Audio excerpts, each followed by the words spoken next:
Thresh next. No reason why that could be. But it seems like... The Prophet!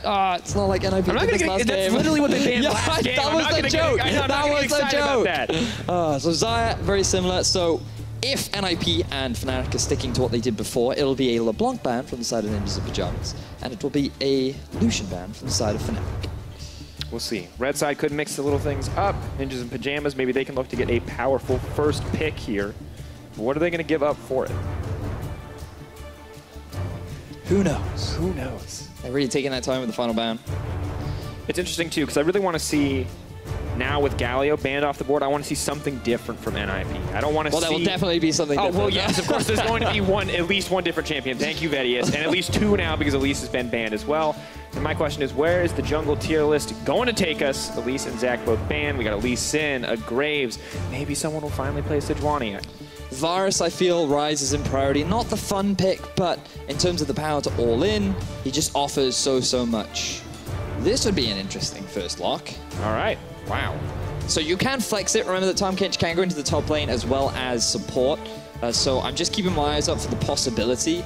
In the event the Fnatic choose to take a tank top lane, you could have the Tahm Kench matchup against it, but I'm expecting it more likely to be down in that support role, especially into these more melee-style playmaking champions that Jesus does like to bring out.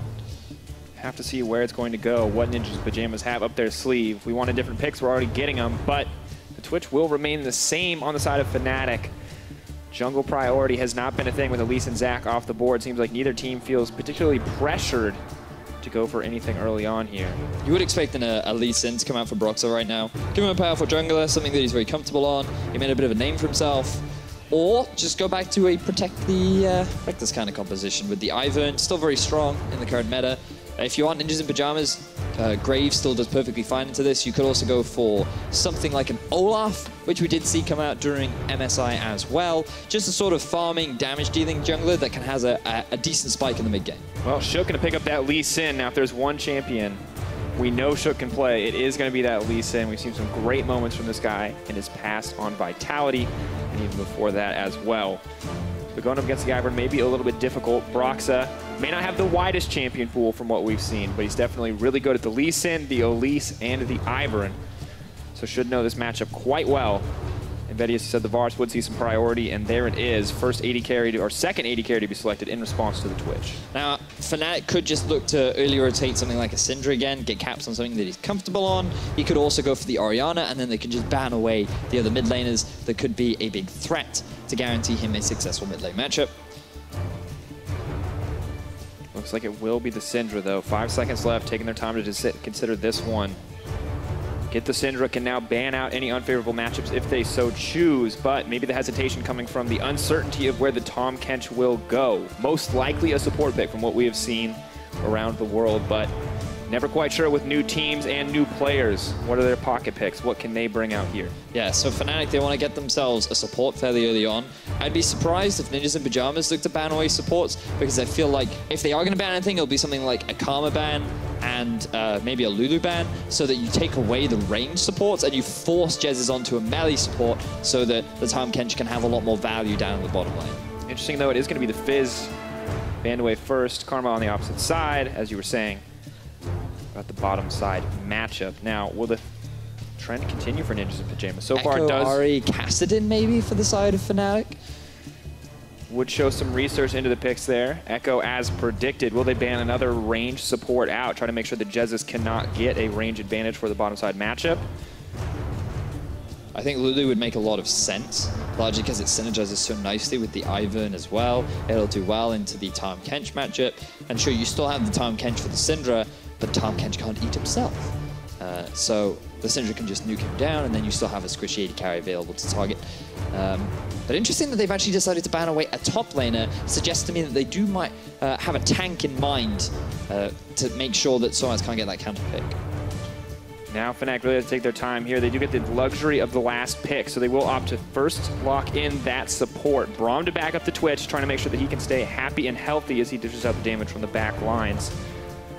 NIP have to show everything here. We will know if it's a flex pick. We will know where everything is going to go. But we have to assume right now that it is going to be the Tahm Kench support, and it looks like it will be the Jarvan in the top lane, as well as Talia in the mid for Nagne. So big shift here on the side of Ninjas and Pyjamas. Now over in the LCK, Talia is a very popular pick. Korean mid laners absolutely love her. She's so good at playing with the team due to her ability to roam around the map and the amount of CC and crowd control, or rather zone control, that she can provide in these team fights. They can be very difficult to dodge away from things like the knockup and the amount of burst damage that she can throw out. But she's not really the sort of champion that will solo carry a game for you. She's not that playmaker. She really does rely on the success of the rest of her teammates. We'll have to see. Profit now with an aggressive matchup on the top side. They're taking the Jarvan away from Fnatic. And that means no more damage threats in the top lane for Fnatic, putting Soaz back on that age-old tank, and it means protecting Reckless and protecting Caps, the 2 damage threat composition coming in for Fnatic. So you will see Fnatic very much playing around the 2 superstars, could you call them that? I don't know. A big debate. I mean, Soaz kind of destroyed Profit last game. That's so very I think, fair. He can qualify too. But in any case, the focus is going to be on both Caps and Reckless, as you were saying. And if you are NIP, you want to try and shut these lanes down. You don't want them to be snowballing. Preferably, if you could lock Reckless down, that would be the best case scenario. But since the resurgence of Fnatic, I cannot think of a time outside of G2 where Reckless has really been put into an unfavorable situation.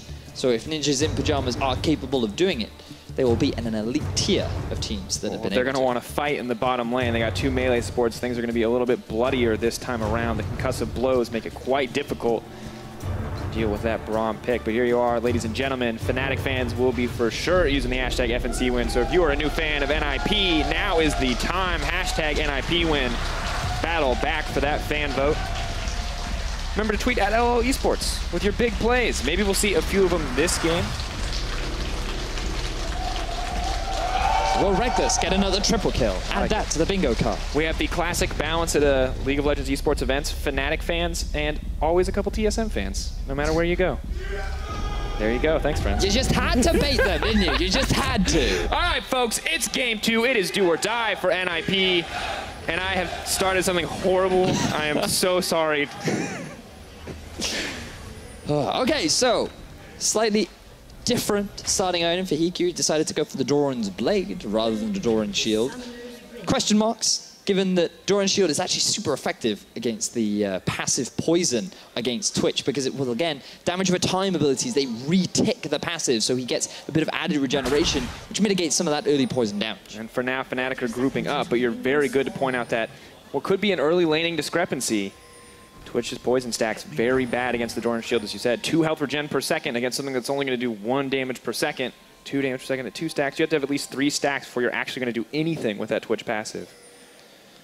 So he still does damage with his poison, is the point that we're trying to make. Because he has decided to go for the Doran's Blade. Does mean that you have more, you have to be willing to try and trade more actively. You want to be utilizing the additional AD that you have.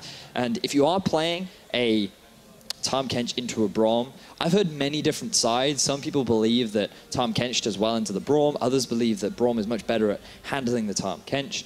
Regardless, I think that the key takeaway is the fact that Braum is not commonly known as an all-in champion, and with the bottom lane of NIP, they have a lot of push and a lot of peel with the bottom lane that they do have. Well, no surprise to see the fan vote in favor of Fnatic. Not only do they have a crushing game 1, but new organization in the LCS, NIP, been gone for 3 seasons, so maybe we have the old school fans back to show the support. But for now, definitely a Fnatic favored matchup. Shook going to get the quick level 2. Broxah going to do what looks to be a standard Ivern clear for now, but we'll have to see where he wants to go. And Shook was incredibly aggressive last game. Will the trend continue?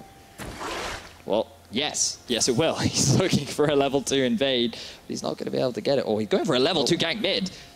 Caps. There's the fancy footwork, move forward.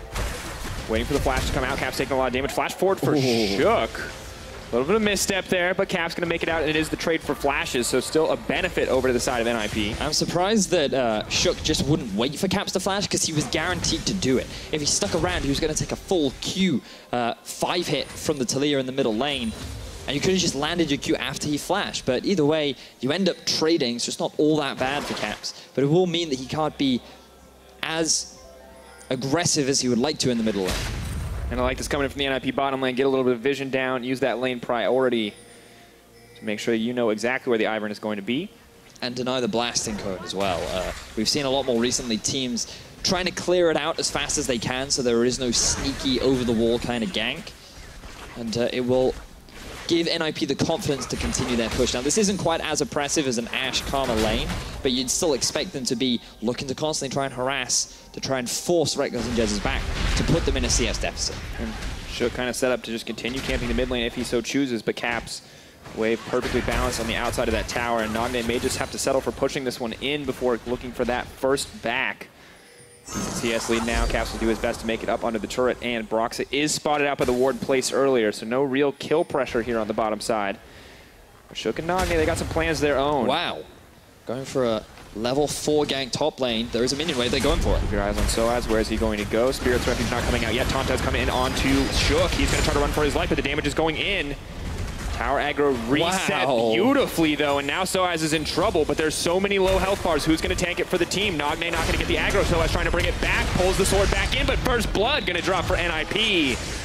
Nice tower dive in the end. But it took so much time. Brox has been able to make his way down to the bottom half of the map. He's going to be able to steal some of these jungle camps away from Shook and deny him that valuable experience. Meanwhile, Caps has just been constantly pushing in this middle lane, and look at the advantages that he has gained himself. So Fnatic, they're quick to respond, but NIP, they still get that early kill onto Soaz, taking away his flash, taking away his TP, and delaying that level 6 spike that he can use with his ulti. And liking that we're seeing these early Taliyah roams, and once again, NIP looking for the early aggressive plays. So you can see that Prophet, he's the first to get the tower aggro, which is a bit of a shame because then they don't have the flag and drag knockup to guarantee the damage, which allows Soaz to move side to side. Now you need to watch the flash here from Soaz because he's just trying to dodge away. Oh, that's sorry, that happened earlier on, but his primary goal was to dodge away from the knockup from Taliyah, which he was able to dodge away from. But unfortunately for him, the Ivern was at the bottom half of the map. He had no support coming, and being collapsed from either side, that resulted in him going down. And we see a mix-up here in the top lane. So I was playing Jarvan last game. Now, stuck with the Shen here, not quite as aggressive, but you can see why NIP may want to shut this man down in the early game, may look to camp him out on an absolute tear last game, doing 20% of the team's damage as a Jarvan.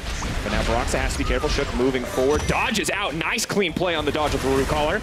Cap's still going to try to find the disengage. Broxa doing his best to use the creeps to dodge it out. Sonic Wave, not going to be able for Shook, but he may just have to settle. Clearing up a few of these rafters, a little bit of an experience benefit in his favor. Caps very quick to land that stun to allow Shook, or to prevent Shook rather, from continuing the chase onto his jungler. Broxa though, he still is able to get away his camps. That's the annoying thing about Ivern. But Shook is saying, no, you will not keep all of your camps. I mean, the issue is that it takes so long to kill golems. And you're going to take damage from the golems. Broxa's just going to look at you and like, in the amount of time it takes you to kill these, my passive will be ready. And I'm going to get half the gold anyway. Sucks to be you. Anyway, Caps will hit that level 6 mark first. Notice that Nagne has decided to go for the cleanse. Interestingly, Caps has decided to go for the cleanse as well. I would imagine that's largely due to Hikyu's ulti, but I'm a little bit surprised he would choose to run that because you can't cleanse a knockup. As Prophet is on his way mid. Remember, still no flash in the middle lane, but NIP, they miss him. They don't quite find the mark that they want. Yeah, and the ward spotting him out on his roam down means Cap knows exactly where he needs to be, but he's roaming bottom lane and hasn't quite seen the respect from the side of NIP quite yet. Reckless stealthing up. This should be a sign for NIP. They're going to take it as a warning and back off. Hikyu not sure where he wants to be. Reckless looking to bait the fight. Hikyu is in trouble. Reckless is right behind, throws down the poison. There's nowhere for Hikyu to go. Going down a bit of damage. Spraddle is stunned up. Can't save himself. You said it earlier, Vedius. Nowhere for the Kench to go. That's going to be a kill back for Fnatic. It was a good flash from Spraddle to be able to dodge out from the stun of Caps, but he could not dodge the stun from Jez's passive. That will result in a kill going in the favor of Fnatic, but a sheer lack of respect from Hikyu and Spraddle as Caps was missing from the mid lane for such a long time. Now Caps is just going to walk right back, pick up that blue buff courtesy of the Ivern, and just continue to pressure out in the mid lane. Nagne found a roam earlier, but it looks like since then, momentum has slowed for the side of NIP, and Shen now with the level 6 may make it a bit easier, but we'll look at this one more time. Because bear in mind, both these summoner spells end up getting used, and even though NIP are playing a little bit back, Fnatic is just poised and ready to go in for the play. You can see that he cannot get the grey health because he is stunned underneath his own tower, and Fnatic just playing on the cusp of the tower range means that it's very easy for them to secure that kill. Just solid play overall from the team. The Venom Cask behind the Varus just to make sure that if he wants to back up, he's going to take even more damage. Spraddle, you know, doing his best as a Tom Kench in that scenario, but there's just too many people present and just so much damage. And CC means you can't even get off the thick skin. He kept his AD carry alive, which is the true goal of a support. One that I don't fully believe in, which is why I'd much rather you die than me. But yeah, we can talk about that later. We don't need to regale people with the stories of why you play Annie support every game. What? My Vel'Koz was great. What are you talking about? Matt and Drake is on the board, up and available. Given the fact that Fnatic are being pushed underneath the tower, rather than freezing, I should say, the Shen is level 6, so that could be an objective for Fnatic to play around. And again, Shook, he had a good early game. He got the flash off in the middle lane. They set up the dive on top. And I want to keep seeing this pressure. Let's see more plays from him with summoner spells down in the bottom, especially for Jez's only being level 5. Maybe they look to make a play down bot. Prophet, he also has his teleport. NIP, they have options, and now we want to see them try and utilize it. And we look at the gold numbers on each side and the individual roles. It's a pretty decent lead for Prophet on the top side of the map. You can see that's resulting in some CS in his favor. We look everywhere else, and things are very close in terms of individual gold. Broxa really the only one outscaling the opposition. On the side of Fnatic, however, these little gold leads, it may not matter too much if they can't turn them into anything else for NIP. Once again, Hiku has been left on his own as NIP want to get themselves vision control over the river. They will end up losing the Scuttle Crab, along with a lot of their vision too. So NIP still not really in full control of the map as Fnatic continue their pressure. But the thing that we do have to highlight is, as you already said, Prophet, he's got a healthy gold lead, and this is going to benefit NIP as a whole because they're now building up this split pusher in the form of the Jarvan. He's going to be working towards the Black Cleaver alongside a Hydra item, and it's going to get to a point where Soas can't really deal with the amount of pressure that he can put, but can Nagne deal with this? Backing off, the stun comes in, but there's the cleanse as well. Unraveled Earth. Surprise. Oh, the submarine! Oh no, Hiku. Guess what, buddy? Not a whole lot Spraddle can do to save you, but does still manage to get the Devourer down. Now he's stunned up as well. Can he spit him out? Can he take the team in? Kick comes in, hits 3 people. That's a clean combo. Prophet's going in. He's got a decent amount of damage. Spirit Refuge buys a little bit of time. Concussive blows may not be enough, but here comes Broxa. Here comes Daisy, and Prophet bites off a little more than he can chew as Fnatic turn it back. Fnatic, they look to make the play again down in the bottom lane. Remember, Hiku and Spraddle did not have summoner spells. Fnatic had the Shen ultimate available, and when they saw the opportunity, they went straight for it. They're not going to get themselves the first tower of the game, along with a kill to make it even better. Works out quite well for Fnatic overall. Expect even more of a bloodbath there, but at the end of the day, it really is only the 1 kill going down. Fnatic once again setting the tempo of this game. Much more in control than our previous match. And the thing is for NIP is they should have expected this. Good damage coming down onto Caps there from Nagne, gonna force him back. But it's disappointing to see from the side of NIP because this is a telegraph play that so many Shen players can do, especially with a Twitch. And when you have no summoner spells, why not just rotate your bottom lane up to the top side? Your Jarvan is constantly pushing, and even though Spraddle does a good job of getting his AD carry out, you just see the NIP run out of damage because you get a 3-man ulti off with the Varus, you get a 3-man knocker, but Hiku, he can't stay in the fight. The shield has blocked a lot of the damage into 2 versus 4, and NIP are like, aha, we don't do anything else. Talia, he's too late to come down to the bot fight, and it results in a teamfight win in favor of Fnatic. And that's one of those little situations where you watch the minimap as the replay and you appreciate what is going on in the mid lane, because Caps is actually zoning Nagne off, so he has to play on the top side, so he cannot use the Weaver's Wall to come down.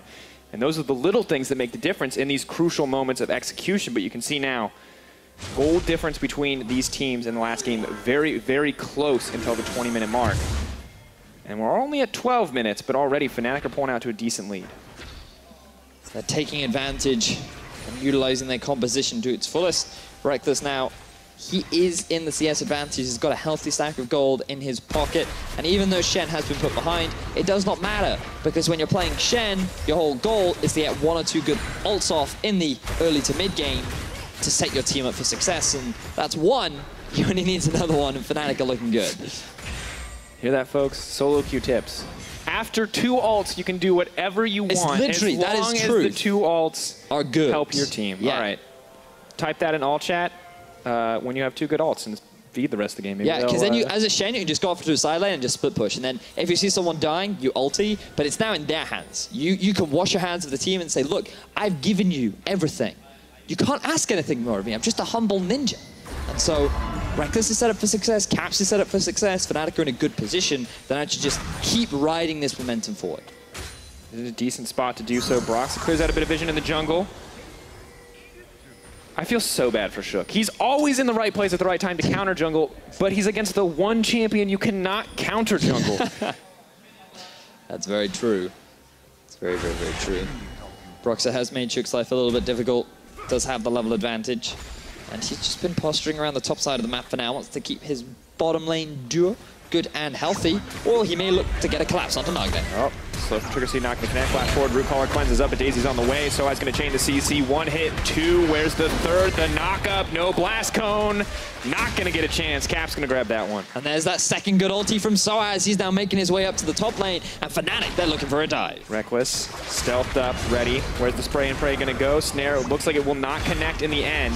Back off, but Soaz is the only one still moving forward. Daisy now set up to tank the tower, but Soaz needs to be careful. Meanwhile, Shook does take the Mountain Drake, and the tower dive, a little bit of fumble there, because NIP are taking the bottom side of the map, and they're going to even up the tower game.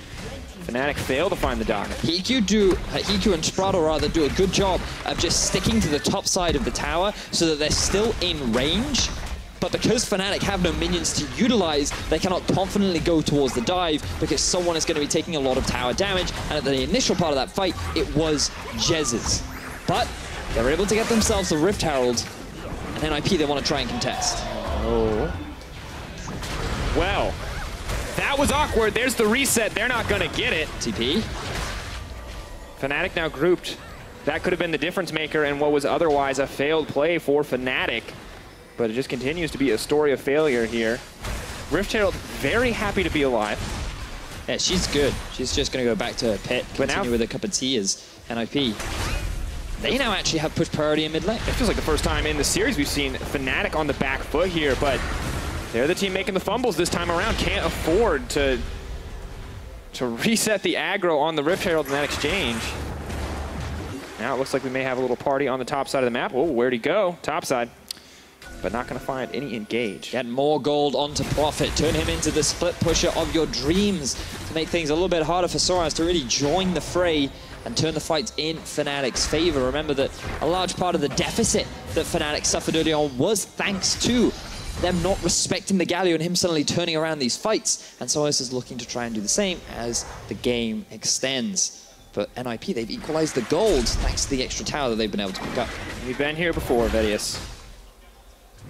We've seen the even gold at 15 minutes. We've seen it even at 16, but at that point, Fnatic started to just snowball crazy around the 20-minute mark. Now, a lot committed from NIP onto this tower, but Fnatic aren't pushing out anywhere else. So if they want to stop this Rift Herald, they're going to need to make a move quick. Broxette coming up, the rest of the team here as well. Rift Herald will, however, drop for NIP. Prophet going to grab that one.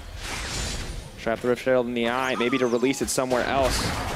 Probably just going to save him. They're just going to back off. But the next siege coming in from NIP will be lethal, and it means once again Fnatic have to give the respect over to the team on the opposite side. Now, NIP have 4 minutes to utilize this Rift Herald. They have to send Prophet down bot to catch the wave, and they will end up losing this mid tower because so many got forced through an awkward path in their own jungle. Ideally, if you are NIP, ooh, you want to get a kill. Kick back, looking for the Lee Sin combos. He Reckless flash over the wall. He's going to get taken down. Shook. That's some solo queue roots right there. Flashy plays coming in from the Lee Sin. He gets himself a kill, and importantly, he knocks Reckless out of a clear route of escape. Reckless tried to use his invisibility to get out, but it no longer makes you fully invisible. You're still within the eye's reach, ironically, from Lee Sin. Who can't see anyway. Who can't see anyway. But this will result in a top tower, and now Prophet, he can keep pushing down the bottom lane, but I'm curious as to where he's going to try and utilize that Rift Herald, because it's going to make sieging onto these tier 2 towers that much easier.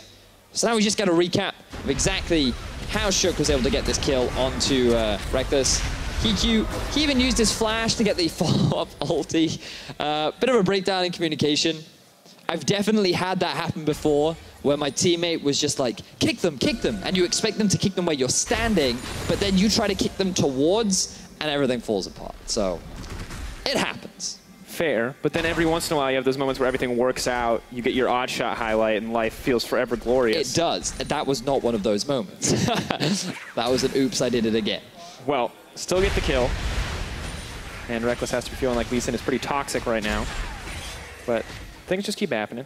And really, when we look at it, still very even. No major difference between the team. I feel like the biggest difference right now is the Mountain Drake and the pressure that Prophet is putting down. So is doing his best to match it. Does have the Bombies, Cinder, and a Tiamat, so can at least match the wave pressure, even if he doesn't have the kill pressure on the Jarvan. And this is going to be one of the big factors for NIP moving forward during the regular season, because it's all well and good going even with a team, and it's all also even better if you can get an early lead, but then transitioning that into a game win is the hardest part. And a team like Fnatic are extremely resilient. They will not just back down and concede. They are veterans. Even with some of the new players, these guys have gone through. Rookies, even the rookies. They've had a split now. They're ready. They're no longer rookies. And so they know what it's like to play under this kind of pressure. And NIP have to be so good in terms of their setup and their ability to properly execute as the game progresses. And we're in this weird moment, Vedius, because the Rift Herald is steadily ticking down. Yep. Little more than a minute left on that timer. They have to make a play here. They have to do something with this. It looks like they're just going to opt to summon it bottom lane. But what's the plan here? It looks like split pressure top side and bottom side. I love this from NIP. Bear in mind that they have the Talia in mid, who's just going to try and wave clear and not die. They've got multiple members up into the top side. I want to see them pushing onto that tower while the Rift Herald knocks on the door of this bottom one. But Prophet, he's too afraid. He doesn't have full vision control around where Fnatic are. And NIP, the setup looked promising, but then they fall short on the execution. Waves not synced up, timing off from the team, small communication errors, and of course Rift Herald vulnerable to that CC, which means Shen has no problem just hitting the eye, taking her attention off the tower. But decent damage onto the bottom lane tier 2 in favor of NIP. And they had to use it, right? Because it was going to run out anyway. So I think NIP, that was the best case that they could have got. They didn't want to commit too hard. They're still playing things safe, and they should be able to get themselves their second dragon of the game. Doesn't look like we're going to have any congestion. Fnatic still playing very much around the top side. Maybe looking to hope to get that Baron vision down, as it will spawn right now. Not looking to take this one down, but will at least be prepared if that's where NIP want to go, and they have to respect it now. Double Mountain Drakes means a surprise Baron is very possible, but tier 1 tower in the sights of Fnatic for now. Yeah. NIP have just said, you know what, we want to get ourselves a second mountain, and we will exchange it for our top tower. Perhaps they could have sent Prophet to the top side to catch the wave, but regardless, still a fairly even trade, especially given that these outer towers, they're almost always guaranteed to die, especially when the game is this even. NIP donate the blue buff over, and you're right, Vedius. Still very much even, 20-minute mark still going. We're waiting for one of those fights, one of those engages. And Fnatic, as we talked about earlier, only 2 damage threats. You've got the Syndra, you've got Reckless on this Twitch as well.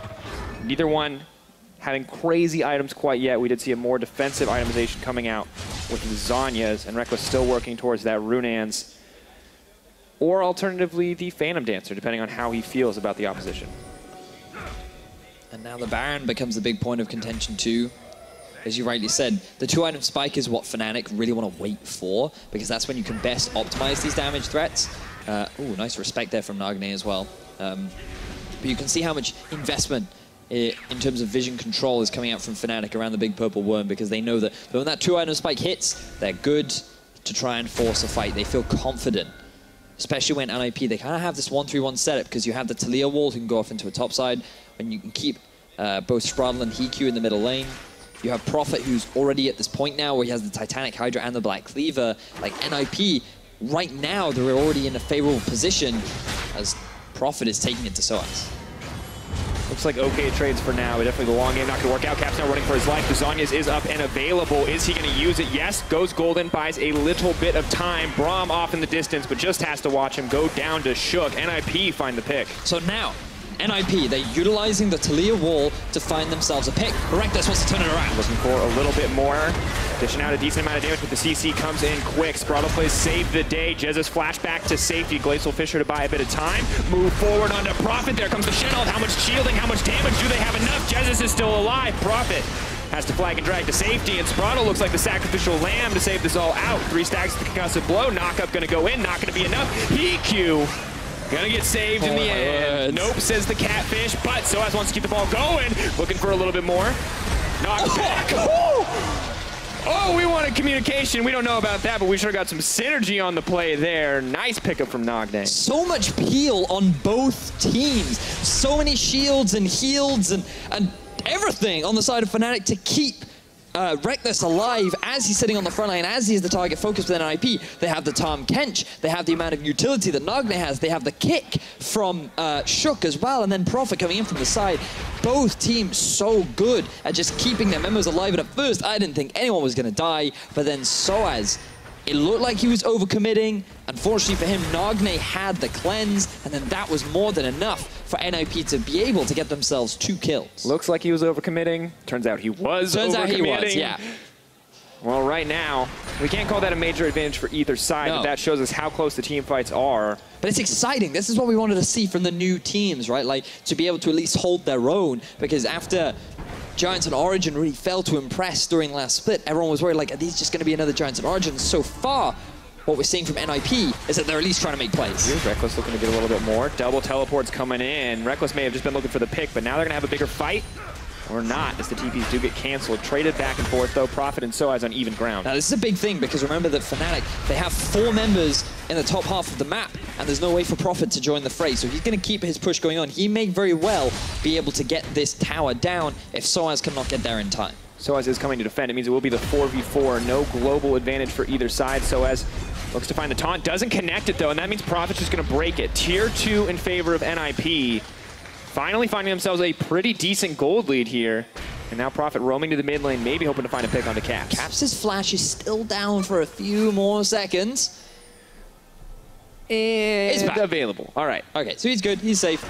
He also has all the peel of Ivern, who's now at 2 items with the Athenes. That healing is going to be pretty immense. But he's also got himself the Zhonya's, so he's showing a lot of respect towards the all-in power of Prophet. Yeah. Along with the rest of NIP. And Vinny, it's the question I feel like we always have to talk about when we see a Protect X comp, when you have a Shen, when you have an Ivern, when you have a Braum, is does NIP have the damage to blow up a target? Yes. Yes, they do. The question is, can they blow up the target before Reckless kills them all? I feel like that's a bigger question right now, because I definitely feel like if Reckless has the time to kill them all, they're not really blowing it up, are they? They're not really bursting it down. Yeah, but it might not be Reckless that they need to shut down right at the start of the fight, because sure, he is a big damage threat, but his range is also limited. And when you have long-range carries like Talia and Varus, if he's just hitting onto Prophet, that's not the worst thing in the world, especially when you have Spraddle right there to just drag him out in the event that he gets into any serious trouble. So if you can just zone Reckless out of the fight and make sure that he's not spraying and praying onto every single member of NIP, then they still are in a favorable position. And remember that Caps, he can only really deal a huge amount of damage to a single target. And pretty easy for Tahm Kench to deny that damage away as well with the Devour. So I feel like in terms of these fights, they're actually getting a little bit easier to play for NIP. They just have to show a lot of respect to this shielding. And I think that it's better for them if they don't actually hard engage, and instead they do pseudo engages. So they go in, they try and bait a couple of cooldowns, and they disengage. And then they go back in, and they kind of do this rinse and repeat where they're like in and out, where they don't fully commit to an engagement, because that's where they can really fall prey to this Fnatic opposition. Well, for now, Shook not worried about fighting Fnatic, more worried about fighting that Mountain Drake, and Triple Mountain make it even easier to apply the split pressure here, but multiple members of NIP are coming to back him up, and pings are now going down to Baron. Fnatic takes this opportunity to clear out the vision. Now they are in control of the Baron pit area, but they haven't gotten any greater advantages yet. Nice sidestep coming in from Spraddle. There's Boots of Swiftness coming in handy. Reckless always looking for an opportunity. We haven't seen Reckless off in as many side lanes as we did in the past. It definitely felt like in Spring he was putting a lot more of the weight on his own shoulders to try and carry, whereas this time he's much more grouped with his team. Meanwhile, Prophet, he is trying to carry 2 levels up on his opposition, and he is making life difficult for Soaz. And this is the late-game split-pushing power of Jarvan that we so much talked about, and it's even worse when you have a stone plate to add. Such an obnoxious item to deal with, especially in those team fights as well.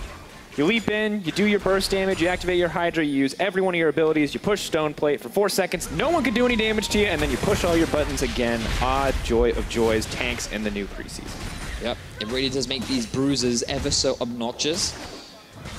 But the question is, how easily will Prophet be able to even get involved in these fights? Wall now used. Spraddle coming in the backside, kicking it back. There is the Shen ulti. May not be enough. Reckless exhausted, so he can't dish out too much damage back. But Broxa has taken down Spraddle. They've lined up for the spray and pray. Fnatic say, hey, baby, you want to deliver it? We'll pick it up. Nip.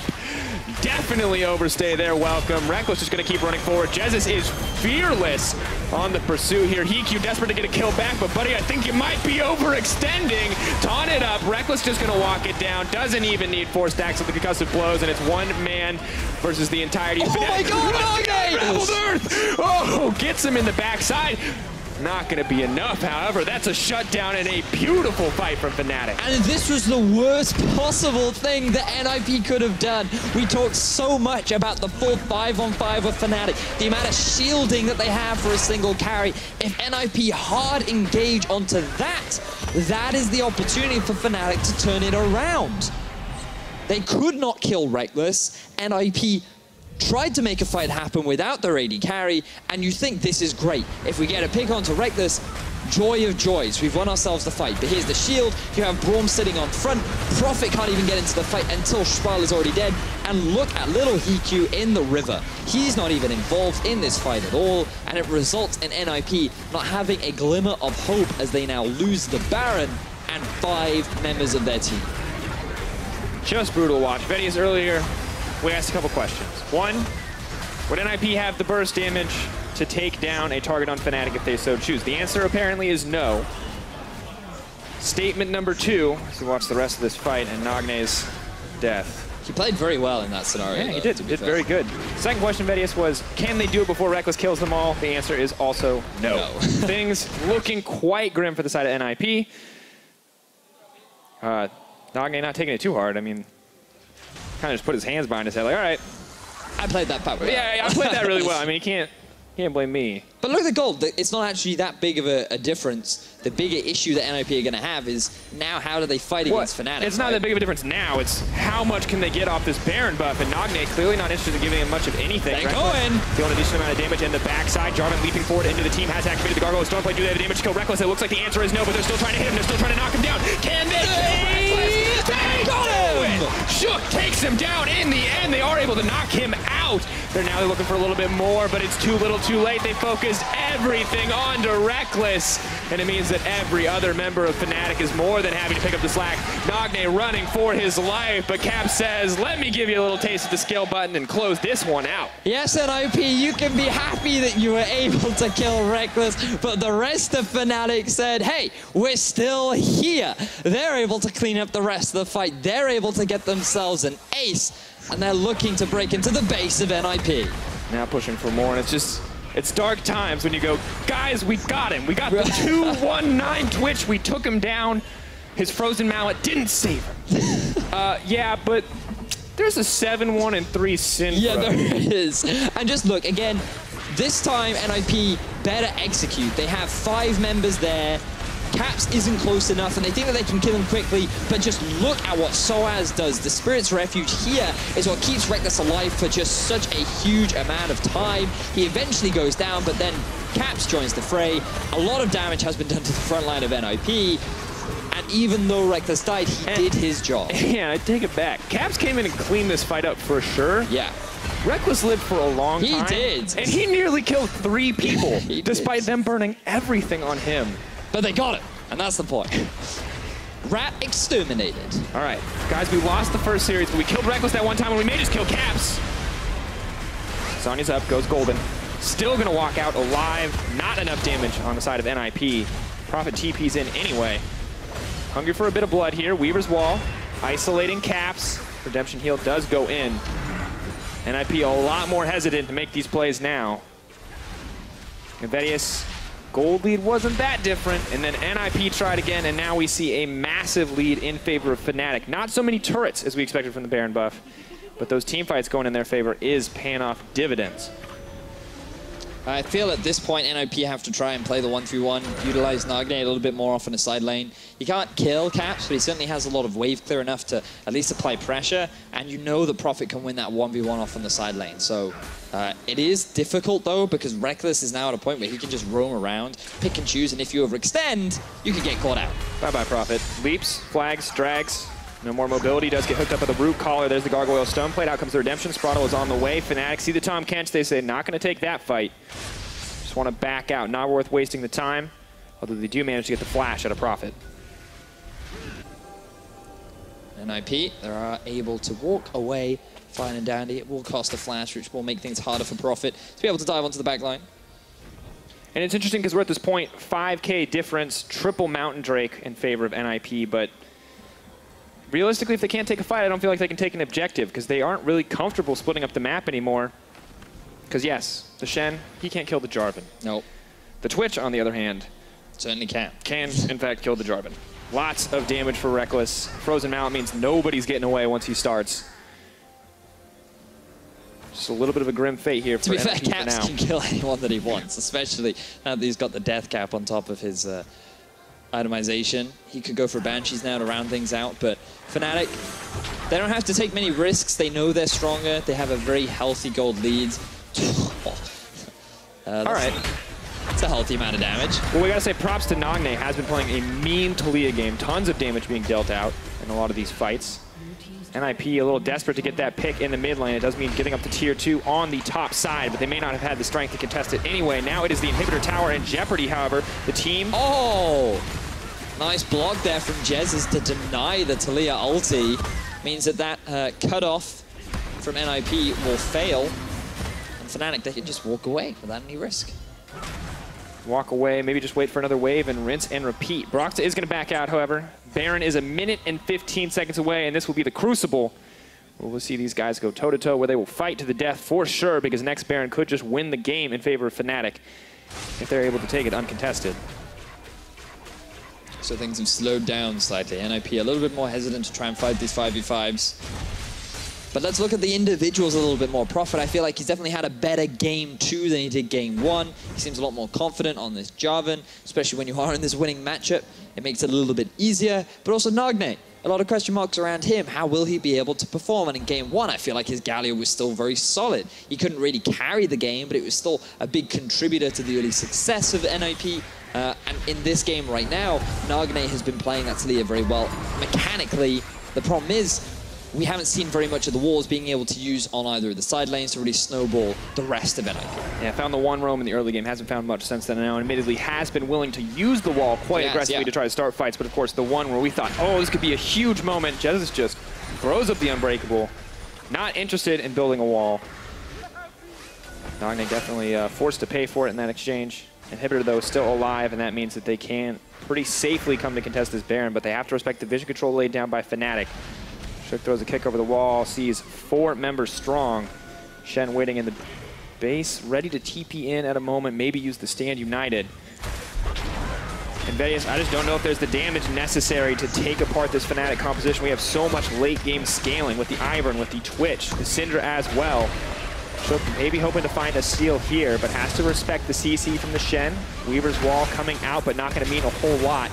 Keep your eyes on Shook. The Baron is going lower. It's going lower. Oh! Steal comes in from Nagne. That is disaster for Fnatic. Profit doing his best to buy a little bit of time. The rest of the NIP lineup just going to back it up. Not looking to take any other fights. Nagne keeps himself alive. Seismic shove and some unraveled earth, but Jarvan going to drop. Fnatic may have found 2 kills, but not a whole lot else. Blast cone over. Little fancy footwork, little empowered recall. Nagne, you madman! Bye-bye! Oh, he does it. Well played there by Nagne. Not only stealing the Baron, but also getting away with his life. The question is now, can NIP, can they hold the line? They have the Baron empowered minions, but there are still 5 members of Fnatic. They are looking to siege into the base, and they want to end this series in a 2-0. Jesus blocks any damage going onto the creep wave. Out comes Daisy. Reckless left untouched, and still so much shielding, so much healing. It means they are going to break that base open. We're still waiting on respawn timers. 1 second for Shook. He comes up, 17 on Profit. Means the Fnatic are just going to back out for now, but with an inhibitor down, that is advantage to Fnatic despite the steal coming in from NIP. Ooh. I mean, it's a good steal for NIP, but also it was a very risky decision coming out from Fnatic, leaving that opportunity open. Shuki tried to get the steal, and now NIP, they're trying to force a fight. It's Jesus. Unraveled Earth comes over. Now a lot of damage. Profit in the back lines, waiting to get his sights on Reckless. Double stack, triple stack, cuts the blows, does leap forward. Reckless now trapped in the pit. It's the Cataclysm. Reckless now kicked back to the back line, but the Unraveled Earth. He does die. They get the kill. They're still strong. They're still going. Gargoyle Stoneplay means Profit does not care care about your damage. Caps all alone. Now they have to worry. Fnatic are in trouble. But look at this, Caps. He's just trying to buy time because those are 40+ second death timers. EQ. Good save comes in from Spraddle. Caps now running for his life. You can see the Phantom Dancer ticking down. Stop chasing! Go and end the game or something, NLP. You've gotten so many kills. You can break into the base. This is a massive opportunity for you. Goes. Sonic Wave. Styles on him, but guys, you just need to kill him. Just kill him. God, Caps goes down. That's a shutdown for NIP. They fight back. It's now only a 3K gold deficit difference. They have a minute left on their Baron buff, but it is ticking down quite quickly. Maybe NIP can take the momentum. Okay, they should be able to get at least one tower, but because NIP sent 4 members to go and kill Caps, I don't know if they can get very much else off the back of this. 40 seconds on Caps, though. Delayed his respawn by a ton, so 4 members of Fnatic are going to need to defend. Nagne pushing forward. Reckless not comfortable moving in quite yet. This is good. Only one source of damage available on Fnatic. They have to use everything to protect Reckless if they want to win a fight here. But this is massive for NIP. That one flanking fight. My word, I was not expecting NIP to be able to do that. All off the back of being able to steal that Baron. Prophet and Shook come in. They get the respawn. They go for the flank. We've talked about the imports, Vedius. We've talked about Prophet. We've talked about Nagne, but Shook has had some very crucial kills. So let's get a slow-mo as well of how the Baron ends up actually going down, because we have Shook come in. He's going to get a fair amount of damage with the smite as well. Just as the smite Q comes in, then you have the additional bit of burst coming out from Nagne too. Threaded volley takes it away. Not quite a Janet tornado, but definitely not where the junglers wanted to be. And then Reckless kills Prophet. So here we see, again, you'd think, oh, Fnatic, this is fine. They can just keep walking away. The Shen is in base, waiting to come, but then you have this flanking TP from Prophet. You don't even see Reckless. NIP, I don't even know if they want to commit to the fight, but then Caps is completely zoned away this time around. And watch for the damage. Where does the damage come from? So again, like, look, so Reckless is kicked straight onto the front line. He gets rooted up by the Varus ultimate, but so much damage is coming out from Nagne that even though a lot of the basic attacks are being blocked, it's actually more than enough. And this is a big issue that I have with that. Just send 1 member or 2 at max. Send your AD carry off to go start sieging. As now... Bye, Nagne. Adios, mi amigo. Welcome back to the Fnatic dominance here, folks. It was brief where we saw NIP in control, but Reckless and Soaz making their mark as Justice backs them up here. Now Redemption comes out. They're looking to break open the base. There are still few members here. Have to be careful, though. Soaz has already used the ultimate. That's a little bit of shielding going down. Redemption goes in. Is going to heal him up. Daisy comes out. NIP, only 4 members to defend this tower. Are they going to give Fnatic their respect? Are they going to look for a fight here? Doesn't look like it. Backing off. And that's just going to be a second inhibitor knockdown for Fnatic. Without Nagne, NIP do not feel confident enough to try and take this fight. There's too much shielding available. Even with Soaz's ult gone, they just don't feel strong enough. Now with 20 seconds left, Fnatic, they want to try and end the game. 1 pick may be enough for Fnatic to take this one. Ult comes out from Caps. It's going to make it way harder for Prophet to get anything done. Just disengaging. Fnatic not sure if they want to commit for a little bit more. Super minions come up on the side of NIP, means they can at least defend for a little bit longer. But this game is being played on a razor's edge. Next team fight will decide it. And this is the tenacity of Fnatic. Reckless using the submarine strat to bring Soaz in to get the kill down onto Nagne. Even though he uses the cleanse, it is not enough to deal with the sustained burst damage coming out from Reckless. They get themselves the kill and it just opens up the window for Fnatic to walk into the game. And isn't it just lovely when you're at that point in the late game and you can call Twitch's damage output sustained burst damage? Yeah, because it's like 800 crit, 800 crit, right? Like... Every auto attack is like a Syndra ult. Yay! Yeah. Hasn't been enough, unfortunately, to win a few of these fights. Reckless still does go down in 1 or 2 instances, but it's going to be way harder as they move further and further into the game as more items come out. Locket of the Iron Solari. You got the shields coming in from Jesus left and right. Double Redemption. Double Locket, too. From NIP. They don't have full vision control over their own jungle. EQ, you need to chill out, mate. Okay, so Fnatic just going to back. They're actually showing a lot of respect towards Prophet. No sneaky backdoor from you, my friend. 42 minutes in, though. Yeah. NIP, they're putting up a fantastic fight. They've made this game very exciting. Interesting, too. 40 seconds to Baron. This time, I don't think we're going to see a steal. But I do think, Vedius, that we will see a fight for this major objective. I don't even know. Like, do you want to fight Fnatic this late into the game? I mean, they killed Reckless that one time. They did, but I still don't 100% understand how it happened. Because Caps was zoned out of the fight for so long, right? Like, he didn't feel confident enough to just throw his burst down. And again, it's only on a single member, but also in the last fight where it was in the bottom half of this jungle, Reckless could freely get a lot of damage off, but this time round, Reckless was pretty much perma-CC'd. So he didn't have that same level of freedom that he would have had prior. Nagne now running. Looks like they may be trying to get a pick onto Soaz. Weaver's wall going to come out. Soaz walled off, sort of. Just going to shadow dash over, but a decent amount of damage coming in from Nagne. Prophet flag drag over. Chain CC is coming in, but Fnatic have taken his time to now start the Baron. NIP need to be ready to contest. TP is up and available for Prophet, so they're just going to break Soaz, or look to, but he's buying as much time as he possibly can. Flag drag forward, auto attack. Prophet finds the kill, but the GA is the only thing that looks like it's procced. Oh, Soaz does not have it. Jungler down means Fnatic can't just look to contest this one. Look at the base. NIP, they're losing a lot. They still want to try and fight, though? They're backing out. At the end of the day, they find the kill, but way too eager to get it. Soaz buys enough time for Fnatic to get the objective. Sparrow and Hiku running for their lives. 4 members up, the only one down, a jungler, so maybe they can hold on, but with the Baron buff empowering all for 4 out of 5 members of Fnatic, things look pretty good for them. And it was a smart decision from Fnatic with 2 members sent down to the bottom lane. They knew that they could just rush that Baron without real contestation coming out from the side of NIP. So good reactive play, taking advantage of what could have been a bad situation.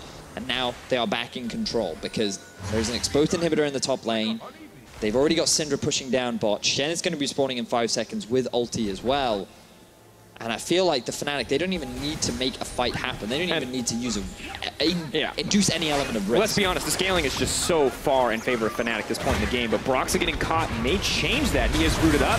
Shen Shield does a ton of damage from the Unraveled Earth. Broxa is in trouble. Now back up, there's Prophet. Where can he go? Trigger Seed goes in. Oh, Caps on the backside. You forgot it's not just about Reckless.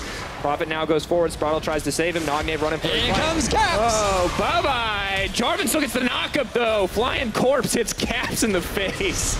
Oh, and he's going to go down. Press R to win. Caps is no problems. Fnatic take the fight. Beautiful play from Caps coming in from out of nowhere. The secrets of the jungle to deliver a face full of balls. As Fnatic, they're looking to take it out in a 2-0 to close out the series.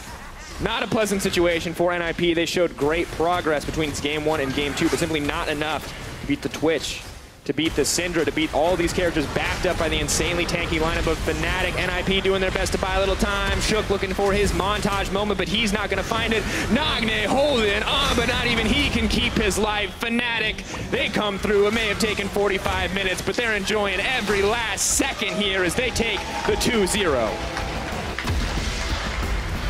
That was a fun game. That was very back and forth. A big contrast to what we saw in Game 1.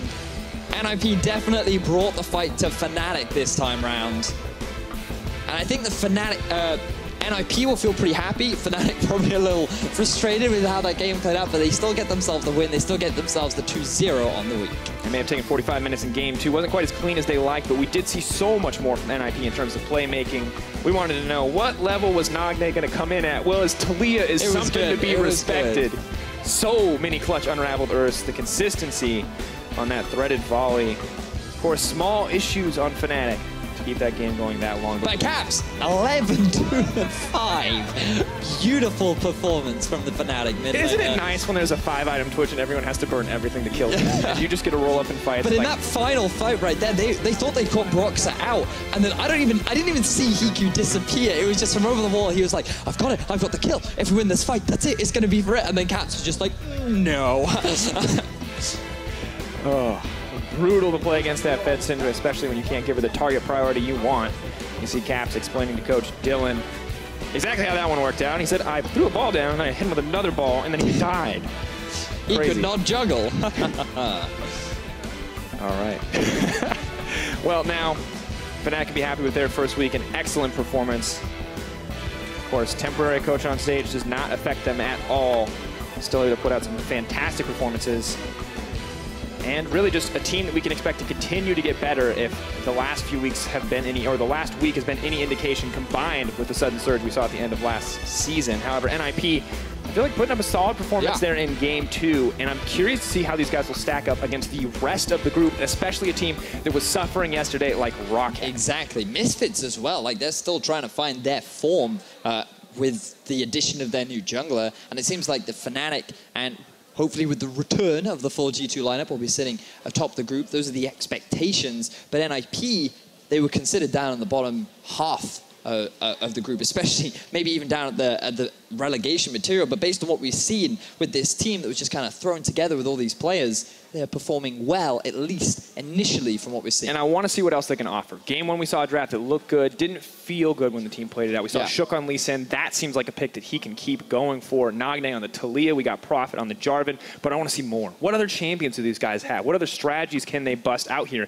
And when they're not going up against some crazy composition executed by Fnatic, protect the Reckless, protect Caps, how will they play in these team fights where maybe scaling isn't stacked up against them? Yeah, I think it's a really exciting lineup to keep watching out for, and that can be said for both the new teams, right? Mysterious Monkeys, they skirmish a lot. They didn't show a good understanding of macro, but still, the fact that both our bottom teams seem to be at least players to watch or teams to watch, you then have to be a little bit concerned if you are teams like Rocket and Vitality moving into the next few weeks of play.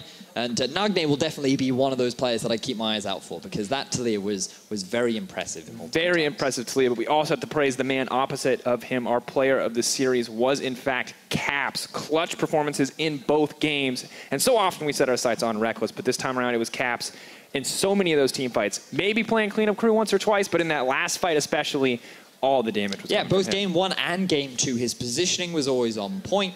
It just seems that as a player, he too has evolved in a very similar way to how Perks did in the past. He's just always looking for opportunities to grow, always finding these fantastic opportunities to impact his team, and he is consistently becoming one of the better, or maybe even one of the best mids here in Europe. I think best is a little hard. Perks hasn't returned yet. He's becoming one of, right? He is definitely becoming one of the best mids in this season. But let's not talk about the mid right now. Let's talk about the support, because we're going to send it over to Pyra, who's sitting by with an interview with Jessica.